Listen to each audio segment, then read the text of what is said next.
Halo, saya Maria Apriani Damai, NIM 2001040028 dari Program Studi Pendidikan Biologi Universitas Nusa Cendana. Hari ini kita akan mempelajari tingkat keanekaragaman hayati di Indonesia beserta ancaman dan pelestariannya. Sebelum itu, kita harus mengetahui terlebih dahulu kompetensi dasarnya. KD 3.2 menganalisis berbagai tingkat keanekaragaman hayati di Indonesia beserta ancaman dan pelestariannya. KD 4.2 menyajikan hasil observasi berbagai tingkat keanekaragaman hayati di Indonesia dan usulan upaya pelestariannya.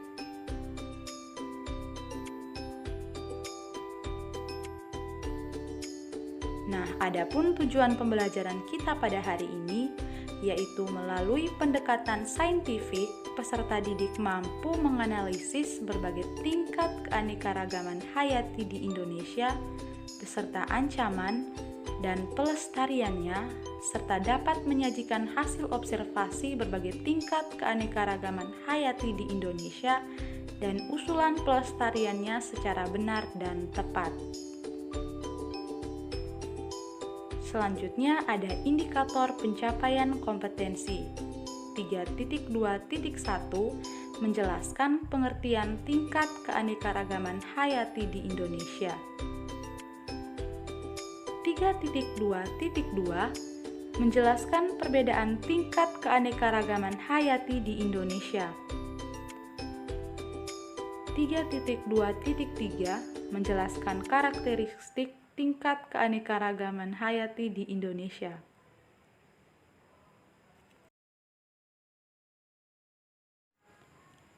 IPK psikomotorik 4.2.1 membuat hasil observasi tingkat keanekaragaman hayati di Indonesia.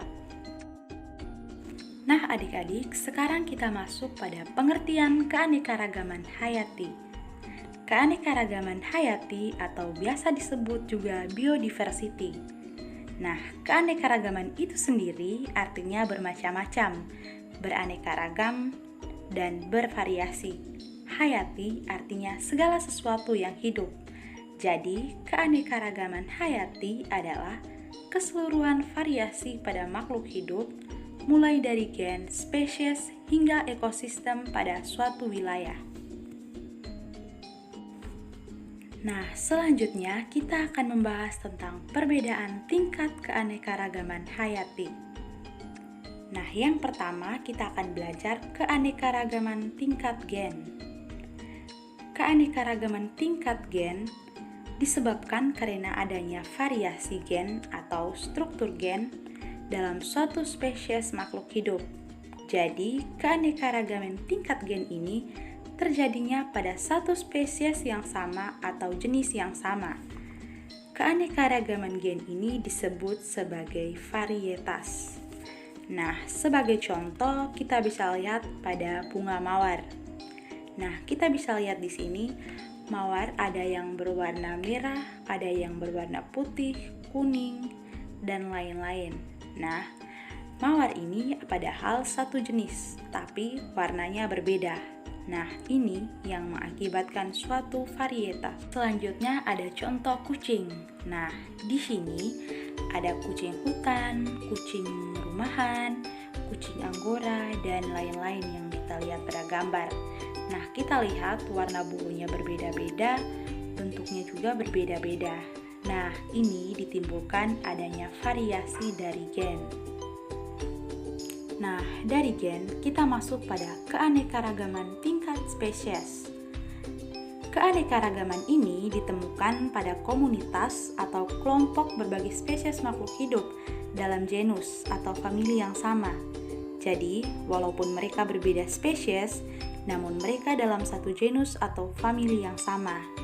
Nah, dapat kita lihat pada contoh berikut. Ada aren pegunungan, ada kelapa pantai, ada pinang tempat kering. Nah, mereka ini berbeda jenis dan spesiesnya juga berbeda. Namun, mereka ini termasuk dalam satu famili yaitu Aracaceae. Nah, teman-teman, selanjutnya kita akan belajar tentang keanekaragaman tingkat ekosistem. Keanekaragaman ekosistem yaitu keanekaragaman akibat perbedaan letak geografis yang menyebabkan perbedaan iklim. Nah, teman-teman, sebagai contoh kita dapat lihat pada gambar berikut ya. Yang pertama ada tundra. Tundra atau bioma tanpa pohon terletak pada wilayah beriklim dingin. Nah, yang dapat tumbuh dan hidup di sini adalah lumut dan beruang kutub. Selanjutnya ada gurun. Gurun atau padang pasir. Bioma gurun yang didominasi oleh batu atau pasir dengan tumbuhan sangat jarang. Contoh dapat kita ambil seperti kaktus dan binatang seperti keledai. Selanjutnya ada gambar laut. Laut, kehidupan di laut mencakup unsur biotik dan unsur abiotik. Selanjutnya ada hutan hujan. Nah, hutan hujan tropis yang banyak menerima hujan biasanya memiliki banyak tanaman dan hewan.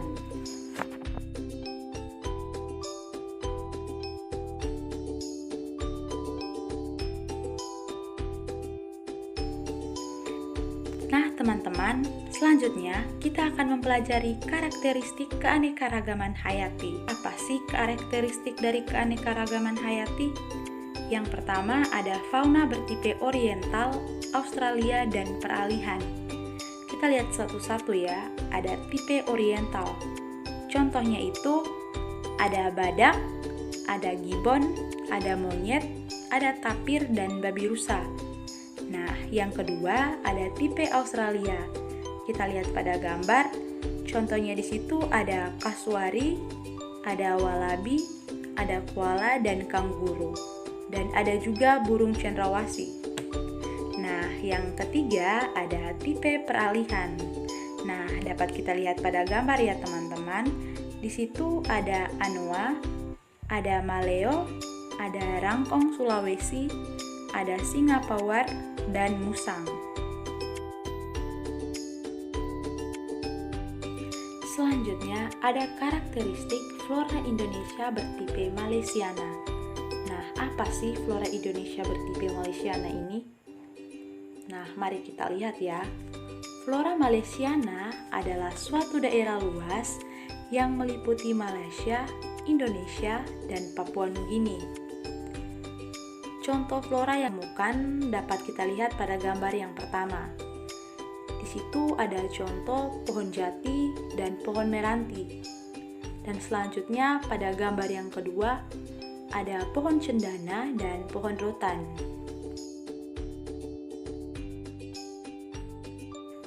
Nah, karakteristik keanekaragaman hayati selanjutnya adalah banyak ditemukan fauna dan flora endemik. Yang pertama yang akan kita bahas ada fauna endemik. Nah, fauna endemik adalah hewan yang hidup di daerah tertentu. Dapat kita lihat ya teman-teman pada contoh di gambar. Yang pertama ada orangutan Sumatera. Nah, dia hidup di Sumatera. Nah, yang kedua ada gajah Sumatera. Gajah Sumatera juga terdapat di daerah Sumatera. Nah, yang ketiga ada harimau Sumatera. Harimau Sumatera juga hidup di Sumatera. Nah, selanjutnya ada flora endemik. Sama halnya dengan fauna endemik, flora endemik juga adalah tumbuhan yang hidup di daerah tertentu. Dapat kita lihat contoh yang pertama pada gambar, ada Rafflesia. Rafflesia adalah tanaman endemik dari Bengkulu atau Sumatera. Nah, contoh yang kedua ada tumbuhan cempaka wangi. Nah, tumbuhan cempaka wangi adalah tanaman endemik dari Aceh. Nah, contoh yang ketiga ada bunga bangkai. Bunga bangkai adalah tumbuhan endemik dari wilayah Sumatera.